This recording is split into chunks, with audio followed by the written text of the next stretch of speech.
नमस्कार, एक बार फिर आपका स्वागत है हमारे इस खास कार्यक्रम में जो आधारित है सत्ता के गलियारों की हलचल, गपशप और कानाफूसी पर। तो ब्यूरोक्रेसी में बड़े सारे परिवर्तन होने वाले हैं, बहुत सारी हलचलें हैं। तो चलिए शुरू करते हैं पावर सेंटर।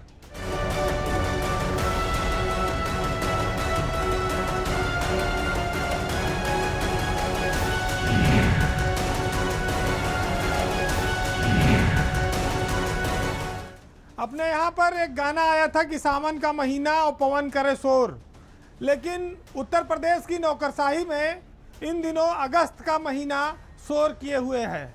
यानी कि ये जो महीना चल रहा है अगस्त का, इसको लेकर बहुत शोर मचा है, इसलिए कि कई महत्वपूर्ण पदों पर तैनाती होने वाली है और यूपी में ये पद टॉप लेवल के पद माने जाते हैं। यानी कि ब्यूरोक्रेसी के शीर्ष पद हैं। चीफ सेक्रेटरी के बाद राजस्व परिषद का जो पद है अध्यक्ष का, वो बहुत महत्वपूर्ण पद माना जाता है और उस पर नई तैनाती होने वाली है। मात्र एक रिटायरमेंट से यूपी के शीर्ष स्तर पर काफ़ी बड़ा फेरबदल आपको देखने को मिलेगा। इसी अगस्त महीने में 1988 बैच के आईएएस अफसर हैं रजनीश दुबे, वो रिटायर होने वाले हैं और उनकी जगह यूपी के 3 अफसरों के नाम इस समय इस रेस में शामिल हैं इस कुर्सी के लिए, जो रेवेन्यू बोर्ड के नए चेयरमैन बनाए जाएंगे। हालांकि रजनीश दुबे अभी 30 तारीख को रिटायर होंगे, लेकिन उसके पहले सरकार में और ब्यूरोक्रेसी में, सत्ता के गलियारों में इस बात को लेकर हलचल है, चर्चा है कि अगला राजस्व परिषद का चेयरमैन कौन होगा। ये खाली एक राजस्व परिषद के चेयरमैन की बात नहीं है, चूँकि मनोज कुमार सिंह चीफ सेक्रेटरी हो चुके हैं। 1988 बैच के वो इकलौते सबसे वरिष्ठ अफसर उत्तर प्रदेश में बचेंगे। रजनीश दुबे रिटायर हो रहे हैं, तो अब खाली उनके नीचे 89 बैच आता है। 89 बैच में से ही किसी न किसी को रेवेन्यू बोर्ड का चेयरमैन बनाना पड़ेगा। और महत्वपूर्ण बात यह है कि 89 बैच में उत्तर प्रदेश में 5 आईएएस अफसर हैं, जिसमें देवेश चतुर्वेदी और एसपी गोयल, ये 89 बैच के ये भी हैं, लेकिन ये दोनों केंद्र में जा रहे हैं। तो 5 में से जब 2 निकल गए तो 3 बचे, जिसमें अनिल कुमार, दूसरा मनोज सिंह जो वन और पर्यावरण के एसीएस हैं, तीसरा मोनिका एस गर्ग। ये 3 नाम हैं जिनमें से किसी एक को रेवेन्यू बोर्ड का चेयरमैन बनाना है। रेवेन्यू बोर्ड चीफ सेक्रेटरी के समकक्ष लेवल का पद है। जो लोग मुख्य सचिव नहीं बन पाते, वो सोचते हैं कि राजस्व परिषद का चेयरमैन कम से कम बन के रिटायर हुआ जाए। उनकी नौकरी में एक गरिमापूर्ण स्थानीय माना गया है और वहाँ पर इंडिपेंडेंट अधिकार भी बहुत हैं। तो ये जो चीज़ें हैं ये दर्शाती हैं कि इस पद की खातिर एक बड़ी रेस चल रही है। अब आपको बताऊं कि ये तीनों नामों में खासियत और इनके सामने चुनौती क्या है। जो मनोज सिंह हैं, वन विभाग के अपर मुख्य सचिव हैं, इनके साथ अब ज़्यादा टाइम बचा नहीं है। दिसंबर में इनका रिटायरमेंट है। तो आज जब हम अगस्त में खड़े हैं तो दिसंबर यानी कि 4 महीने बचता है। तो सरकार ऐसे में 4 महीने के लिए उनको रेवेन्यू बोर्ड का चेयरमैन बनाएगी, इस पर थोड़ा संशय है। एक दूसरी चर्चा ये भी है कि मनोज सिंह इस पद पर जाने के लिए बहुत इच्छुक भी नहीं हैं। वो वन विभाग में ही संतोष महसूस कर रहे हैं। अब दूसरा नाम आता है मोनिका गर्ग का और तीसरा नाम अनिल कुमार का, जो अनिल कुमार इस समय होमगार्ड विभाग के एसीएस हैं और रेवेन्यू बोर्ड के मेंबर भी हैं, राजस्व परिषद में मेंबर भी हैं। मुख्य सचिव, राजस्व परिषद का अध्यक्ष, एपीसी, आईडीसी, 4 बड़े पद माने गए हैं ब्यूरोक्रेसी में। 2 पद तो जो है मनोज कुमार सिंह के पास है, चीफ सेक्रेटरी का और आईआईडीसी का। राजस्व परिषद खाली हो रहा है और अनिल कुमार चूंकि राजस्व परिषद में मेंबर हैं इस समय, तो उन्हीं को नया चेयरमैन बना दे। ये मैं आपको एक संकेत दे रहा हूँ, ये भविष्यवाणी नहीं है, लेकिन कयास जो होते हैं वो सच साबित भी होते हैं। तो 1989 बैच के आईएएस अफसर अनिल कुमार, जो इस समय एसीएस होमगार्ड हैं, वो रेवेन्यू बोर्ड के नए चेयरमैन बनाए जा सकते हैं और उनके पास लंबा समय है, मई 2026 तक का, 2 साल के लगभग वो रेवेन्यू बोर्ड के चेयरमैन रहेंगे। तो ये जो रेस है वो 89 बैच के ही अफसरों के बीच है और सरकार के सामने विकल्प सीमित है। लिहाजा इन 3 में से जो 2 नाम बचते हैं, अनिल कुमार और मोनिका गर्ग, उसमें अनिल कुमार का पलड़ा भारी है और अगले राजस्व परिषद के चेयरमैन अध्यक्ष अनिल कुमार बनाए जा सकते हैं। अब ब्यूरोक्रेसी से ही जुड़ी हुई एक और महत्वपूर्ण खबर है, क्योंकि देवेश चतुर्वेदी का केंद्र सरकार में इम्पैनलमेंट हुआ, फिर एनओसी मिली और अब उनको तैनाती भी मिल गई। वो अब केंद्र सरकार में कृषि सचिव बना दिए गए हैं। लेकिन उनकी जाते ही उत्तर प्रदेश में एक बहुत बड़ा वैक्यूम क्रिएट हो रहा है, बहुत जगहें खाली हो जा रही हैं, क्योंकि देवेश चतुर्वेदी के पास 3 महकमों के बहुत बड़े चार्ज थे। वो एपीसी भी थे उत्तर प्रदेश में, एग्रीकल्चर प्रोडक्शन कमिश्नर। इसके अलावा अपर मुख्य सचिव नियुक्ति, अपर मुख्य सचिव कृषि, ये 3 बड़े विभाग देवेश चतुर्वेदी के पास थे। यूपी में एक बहुत हाई लेवल पर ब्यूरोक्रेसी में बदलाव होगा और इसके लिए तैयारियां शुरू हो गई हैं। उत्तर प्रदेश की ब्यूरोक्रेसी में आने वाले सप्ताह में आप एक बहुत बड़ा परिवर्तन देखेंगे और इस परिवर्तन में बहुत सारे लोगों को मौका भी मिलेगा। दूसरा और बड़ा परिवर्तन इस वजह से भी होगा कि देवेश चतुर्वेदी के साथ ही मुख्यमंत्री के अपर मुख्य सचिव एसपी गोयल, वो भी लाइन में है केंद्र सरकार में जाने के। उनकी पोस्टिंग का इंतजार हो रहा है। गोयल की जगह भाई संजय प्रसाद तो आसानी से ले सकते हैं, क्योंकि गोयल साहब के वो उत्तराधिकारी के तौर पर पंचम तल में बहुत समय से काम भी कर रहे हैं। संजय प्रसाद मुख्यमंत्री के भरोसेमंद भी हैं, उनके करीबी भी हैं। तो एसपी गोयल के जाने के बाद नागरिक उड्डयन जैसा महकमा, मुख्यमंत्री के प्रमुख सचिव जैसा एसीएस जैसा महकमा, वो संजय प्रसाद के पास आ जाएगा। लेकिन यूपी का अगला एग्रीकल्चर प्रोडक्शन कमिश्नर यानी कि एपीसी, कृषि उत्पादन आयुक्त, कौन बनेगा, इस पर सबकी निगाह है। और इस निगाह में 89 बैच की ही मोनिका गर्ग का नाम काफ़ी आगे चल रहा है, क्योंकि सरकार मोनिका गर्ग को संभवतः रेवेन्यू बोर्ड नहीं भेजना चाहती है। ऐसे में एक ही विकल्प बचता है कि मोनिका गर्ग उत्तर प्रदेश की नई एपीसी बनाई जा सकती हैं और वो 89 बैच की हैं और उनकी नौकरी अगले साल 2025 के अप्रैल तक है। तो अब 89 बैच तो पूरा लगभग ऑक्युपाइड हो जाएगा। 3 अफसर हैं, मान लो एक रेवेन्यू बोर्ड चला गया, एक एपीसी बन गया, एक को मुख्यमंत्री कुछ बनाएंगे नहीं मनोज सिंह को, तो फिर 90 बैच आता है। और 90 बैच में भी ज़्यादा विकल्प नहीं है, सिर्फ 2 नाम हैं। एक तो हिमांशु कुमार हैं और दूसरा है दीपक कुमार। 90 बैच में सरकार के पास और जो अफसर हैं उसमें नितिन रमेश गोकरण, वो सितंबर में रिटायर हो जाएंगे, यानी कि अगले महीने, तो उनको कोई नया चार्ज देगी नहीं सरकार। जितेंद्र कुमार हैं, उनसे सरकार बहुत ज़्यादा पता नहीं क्यों नाराज़ है। जितेंद्र कुमार पिछले 5 साल से सामान्य प्रशासन में पड़े हुए हैं। 2 लोग ठीक चल रहे हैं उसमें, एक हो गए हिमांशु कुमार जो ग्राम विकास में है और दूसरे दीपक कुमार जिनके पास गृह सचिव का भी चार्ज है। ये 2 लोगों पर सरकार आएगी ये थोड़ा मुश्किल है, क्योंकि दीपक कुमार के पास ऑलरेडी बहुत बोझा है। वो एसीएस गृह हैं, वित्त विभाग के एसीएस हैं, माध्यमिक शिक्षा के एसीएस हैं। अब उनको एपीसी बनाएगी सरकार, 89 बैच को क्रॉस करके, इसकी संभावना नहीं है। अच्छा, दीपक कुमार के पास 2026 तक नौकरी है, तो मोनिका गर्ग 25 में रिटायर हो जाएंगे अप्रैल में, उसके बाद उनका नंबर आ सकता है। तो ये भी साफ है।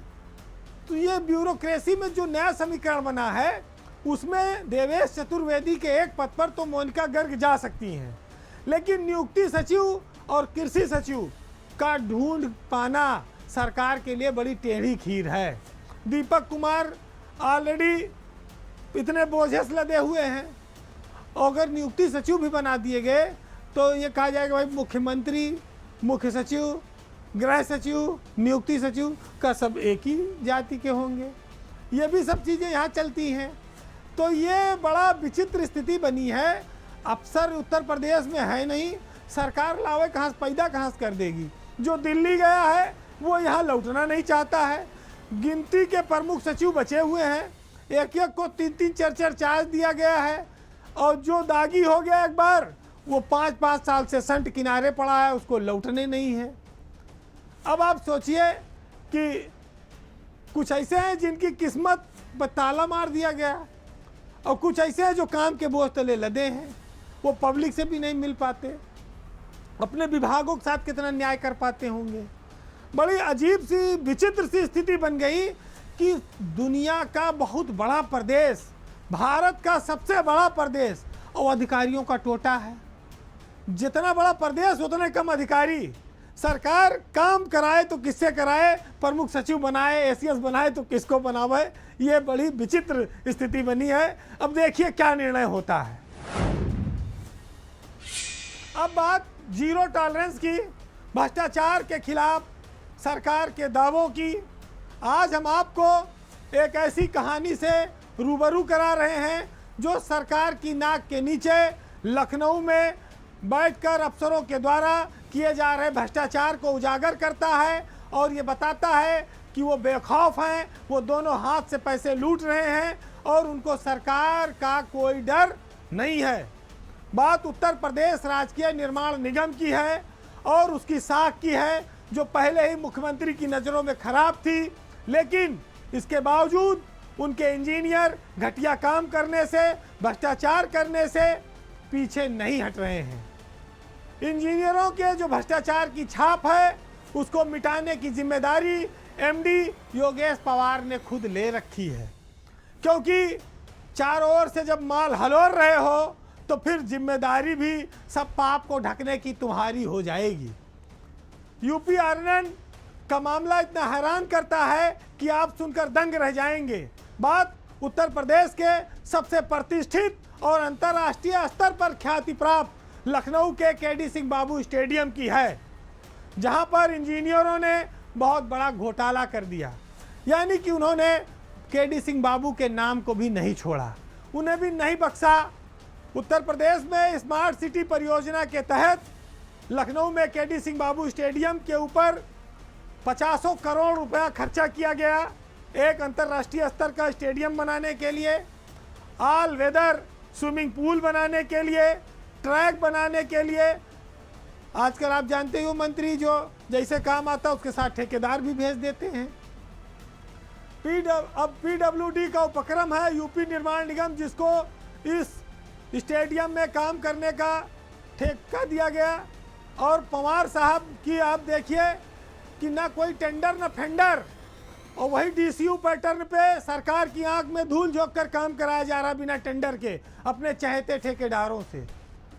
ऑल वेदर स्विमिंग पूल जो बनाया गया अंतर्राष्ट्रीय स्तर का, उसका काम अधूरा है, उसमें सीपेज आ रहा है, पानी में गंदी मिट्टी और बालू आ रहा है, और पैसा पूरा खर्च हो गया।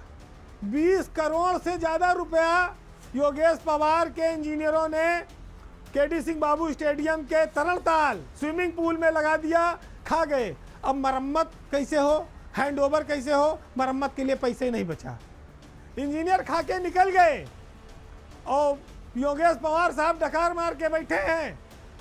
जब लखनऊ की कमिश्नर रोशन जैकब निरीक्षण करने गई तो उन्होंने देखा कि ट्रैक टूटा हुआ है, स्विमिंग पूल घटिया बना है। उन्होंने एफआईआर कराने के निर्देश दिए इंजीनियरों और ठेकेदारों पर, लेकिन यूपी आरएनएन के एमडी योगेश पवार ने कोई कार्रवाई नहीं की, अपने इंजीनियरों को बचा लिया। जो यहाँ पर तैनात थे मनींद्र श्रीवास्तव, उनको अयोध्या का जीएम बना दिया और बड़ी इनाम दे दिया, बहुत महत्वपूर्ण तैनाती दे दी। तो भ्रष्टाचारियों के संरक्षक पिछले 2 साल से योगेश पवार यूपी आरएनएन में बने हुए हैं। काम पूरा हो न हो, शोर चाहे जितना मचे, खा पी के मामला बराबर कर दो, चाहे कमिश्नर चिल्लाए, चाहे मीडिया, चाहे अखबार में छपे, इनको कोई फर्क नहीं पड़ता है। अधूरा निर्माण पड़ा हुआ है, पैसा हजम हो चुका है और लोग मौज कर रहे हैं इंजीनियर। स्टेडियम का भ्रष्टाचार खुलेआम हर चीज़ की गवाही दे रहा है, लेकिन जिम्मेदार लोग कार्रवाई करने को तैयार नहीं हैं। सब कुछ ऊपर से नीचे तक सेट है। तो जब सरकार की नाक के नीचे इस तरह के भ्रष्टाचार होंगे और बिना टेंडर के, बिना जेम पोर्टल के, बिना ई टेंडरिंग के काम ठेकेदारों को मनमाने तरीके से दिए जाएंगे तो मोटा माल और कमीशनखोरी भी होगी, और उसी का नतीजा है ये सब घटिया निर्माण, टूटी फूटी चीज़ें। कमिश्नर तो देखा ही हैं, खेल मंत्री भी देख लें, और योगेश पवार तो सब जान ही रहे हैं। तो जब सरकार की नाक के नीचे ये लोग ऐसा कर रहे हैं तो ये लखनऊ के बाहर क्या करते होंगे, इसका अंदाज़ा लगाइए। सरकार के ये दावे झूठे साबित कर रहे हैं कि सारे काम टेंडरों से होते हैं, खुली निविदा से होते हैं, पूरी दुनिया में, हिंदुस्तान में बैठा हुआ कोई व्यक्ति टेंडर डाल सकता है, ले सकता है। ये सब यूपी आर्यन में नहीं चलता, ये सब केडी सिंह बाबू स्टेडियम में नहीं चला है, ये सब फ्रॉड किया गया है और इंजीनियरों ने मिल के किया है, बिना टेंडर के काम बांटे हैं। इनको सजा होनी चाहिए। यूपी आर्यन के एमडी का बहुत जल्दी रिटायरमेंट होने वाला है, लेकिन रिटायरमेंट से पहले वो कई पुश्तों के लिए इंतजाम कर लेना चाहते हैं। अब ये सब ईडी सीबीआई पता नहीं कहाँ सोई रहती हैं, इन लोगों का कोई हाल खबर नहीं लेती। भैया करोड़ों करोड़ों अरबों अरबों रुपया कमा के बैठे हो, कहाँ जाएगा। फिलहाल ये खबर इसलिए महत्वपूर्ण हो जाती है कि इस समय पीडब्ल्यूडी में कोई मिनिस्टर नहीं है, अफसरों के हाथ और खुल गए हैं, वो और बेखौफ हो गए हैं लूटने में। अब सरकार चाहे तो इन पर कोई कार्रवाई करे, और नहीं तो आंख बंद करके जब मूंदो आंख कहूँ कुछ नहीं, बैठे रहो, लूट रहा है लूटने दो, जो चिल्लाए उसी को चुप करा दो। ये परंपरा, ये व्यवस्था न्यायिक, नैसर्गिक न्याय के खिलाफ है, क्योंकि अगर भ्रष्टाचार के खिलाफ दावे किए जाते हैं तो भ्रष्टाचारियों पर कार्रवाई भी होनी चाहिए। जो नंगी आंख से दिख रहा है, जो अखबार में छप रहा है, जो टीवी मीडिया दिखा रहा है, अगर उस पर कार्रवाई नहीं होगी, अगर वो भ्रष्टाचार नहीं माना जाएगा, तो खाली अफसरों की रिपोर्ट, अफसरों के बयान और गांधी जी की सेवा ही क्या सर्वोपरि रहेगी हमेशा। चलिए अब एक और आपको दिलचस्प खबर बताते हैं, वो भी यूपी की ब्यूरोक्रेसी से जुड़ी हुई है, बहुत महत्वपूर्ण है। इसी महीने में सब चीज़ें आपको देखने को मिलेंगी। यूपी के जो दोनों डिप्टी सीएम हैं, जो अपने विभागों को लेकर आए दिन गाए बगाए उनका दर्द छलकता रहता है, गाए बगाए सोशल मीडिया पे आवाज़ उठती है कि मतभेद हैं तीनों शीर्ष बड़े नामों में। उन विरोधाभासी खबरों और चर्चाओं के बीच एक नई खबर यह है कि आने वाले वक्त में दोनों डिप्टी सीएम के हिसाब से मनचाहे अफसर उनको दिए जाएंगे। यूपी की ब्यूरोक्रेसी में जो बड़े स्तर पर परिवर्तन हो रहा है, उसमें दोनों उप मुख्यमंत्रियों के भी विभागों का ध्यान रखा जाएगा। जो अभी तक ये शोर मचता था सोशल मीडिया पर कि भाई शीर्ष स्तर पर मतभेद बहुत गहरा है, लेकिन अब वो मामला कयासों तक ही सीमित रहा, उसमें सच्चाई ज़्यादा निकली नहीं। वो शोर अब ठंडा पड़ चुका है। यूपी में शीर्ष स्तर पर जो राजनीतिक खींचतान की खबरें हैं, जो कामकाज को लेकर तनावपूर्ण माहौल रहता था, अब उसको आसान और सरल बनाने पर सहमति दिखाई पड़ने लगी है। चर्चा यह है कि दोनों डिप्टी सीएम को उनके हिसाब से नए प्रमुख सचिव अधिकारी दिए जाएंगे। ये अधिकारी बदले जा सकते हैं, जिसमें केशव प्रसाद मौर्य, ब्रजेश पाठक, इन दोनों के लिए भी काफ़ी गुंजाइश है। इसके अलावा मुख्यमंत्री के कार्यालय में कुछ परिवर्तन भी हो सकते हैं, जिसमें कुछ अधिकारी पंचम तल में जाने की तैयारी में हैं। इस पर भी हम आपको प्रकाश डालेंगे। सबसे पहले बात आती है कि ब्रजेश पाठक के विभाग में उनके प्रमुख सचिव पार्थसारथी सेन शर्मा। पार्थसारथी सेन शर्मा के पास दोनों बड़े विभाग हैं, चिकित्सा स्वास्थ्य और चिकित्सा शिक्षा। उनकी छवि को देखते हुए सरकार कोई उनको और बड़ा विभाग देने जा रही है। चर्चा यहाँ तक है कि पार्थसारथी सेन शर्मा को मुख्यमंत्री कार्यालय में प्रमुख सचिव बनाया जा सकता है, क्योंकि एसपी गोयल के जाने के बाद वहाँ पर एक और प्रमुख सचिव की तैनाती की संभावना महसूस की जा रही है। चर्चा ये भी है कि दीपक कुमार भी पंचम तल में जा सकते हैं या उनको गृह विभाग से मुक्त किया जा सकता है। पार्थसारथी सेन शर्मा पहले भी मुख्यमंत्री के कार्यालय में एक बार रह चुके हैं और 2027 के चुनाव को देखते हुए सरकार ब्यूरोक्रेसी में काफ़ी बड़े फेरबदल कर रही है। जितेंद्र कुमार काफ़ी समय से संट पोस्टिंग पे हैं, किनारे किए गए हैं। हो सकता है कि उनको मुख्य धारा में कोई छोटा मोटा पद देकर कहीं समायोजित किया जाए। इसी तरह से कुछ और भी अफसरों की सरकार खोज खबर ले सकती है। लेकिन सबसे बड़ी बात दोनों मुख्यमंत्रियों की है, जो लगातार ये बात उठती रहती है जिनके किसी न किसी कोने से कि अफसरों के नाते ठीक से वो काम कर नहीं पा रहे हैं। पावर सेंटर में ये जो कहानियां हैं, इनमें बहुत कुछ चीज़ें आने वाले सप्ताह में वक्त में आप देखेंगे कि कहां कहां कितने बड़े बड़े परिवर्तन होने वाले हैं। बस थोड़े दिनों का इंतज़ार है। वैसे यहाँ एक चीज़ महत्वपूर्ण हो जाती है कि नेता के पास समय कम होता है। मंत्री 5 साल के लिए आता है, अफसर 40 साल के लिए आता है। अफसर के सामने कई बार मंत्रियों को झुकना भी पड़ जाता है, क्योंकि उनके पास टाइम कम है, अपना काम कराना है, जनता के बीच माहौल भी बनाए रखना है। और दूसरा जो बैठा है सबका मालिक एक चीफ मिनिस्टर, उससे भी जाके हरदम शिकायत नहीं कर सकते, तो बीच का मध्यम मार्ग अपनाते हैं, भैया किसी तरह से गाड़ी चलती रहे। तो एक तरह से आप कह सकते हैं कि कई बार तो नेताओं को अफसरों से डरना भी पड़ता है, और अगर शीर्ष लेवल से उसको भरोसा हासिल हो गया तो मंत्री लाख कूदे चिल्लाएं, क्या फ़र्क पड़ता है, वो अपनी व्यवस्था में चलता रहेगा नियम कानून के मुताबिक। तो बीजेपी में देखिए एक बहुत बड़ी समस्या ये है कि जैसे सरकारी नौकरी होती है वैसे बीजेपी के मंत्री हैं कि करते भी रहेंगे, छोड़ेंगे भी नहीं, और तकलीफ भी बताते रहेंगे कि परेशानी भी बहुत है। तो ये एक इनबिल्ट समस्या बन चुकी है भाजपा की सरकार में। बहरहाल जाते जाते पावर सेंटर में मुनव्वर राना के आज इस हालात पर बहुत मौजूद लाइनें हैं, वो शेर हैं, सुनिएगा कि इस इम्तिहान से सबको गुजरना पड़ता है और मेरी कहानी में हीरो को मरना पड़ता है। हमारे शेर समझना कोई मजाक नहीं जनाब, कच्चे कुएं में उतरना पड़ता है और सरकारी तंत्र भी तमाशा है मदार शाह का, यहाँ पे शेर को भी बकरी से डरना पड़ता है। नमस्कार।